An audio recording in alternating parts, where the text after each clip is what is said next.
Ayan yung paksiw na maliliit na talakito. Good morning mga kananay. Ayan, magluluto na naman tayo ngayon ng isda. Ayan, papaksawin natin yan mga kananay.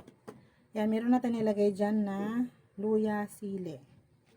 At syempre may sibuyas pa rin yan. Ang ating isda ayan ay maliliit na talakitok at salay. Ayan, lagay ko na itong sibuyas. Nilalagay tayo ng asin. Ayan. Wala akong bitchin. Lalagyan ko po siya ng pamintang buo. Para mas masarap yung ating paksiw. Okay, lalagay ko na yung ating suka.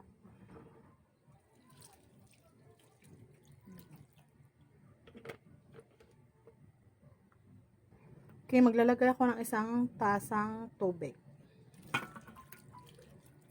Ayan.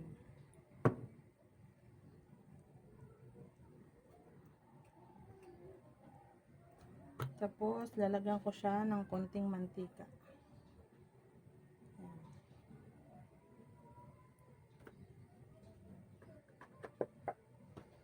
Okay, sasalang natin to mga kananay. Luto time na mga kananay. Ayan na, salang na natin. Okay, tatakpan muna natin siya mga kananay.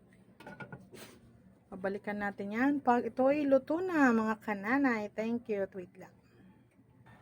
Ayan natin. Ayan. Luto na yung ating isda.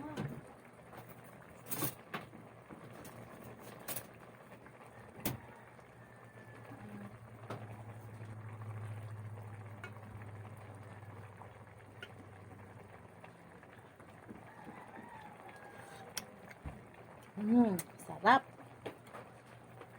Ubos ang sangkalderong kanin. Maraming sabaw-sabaw kasi gusto yun ng mga bagets. Maraming sabaw. Pero paksiw. Ayan siya mga kananay.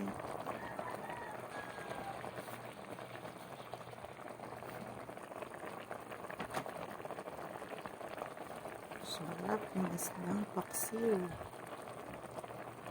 Okay, thank you mga kananay. God bless.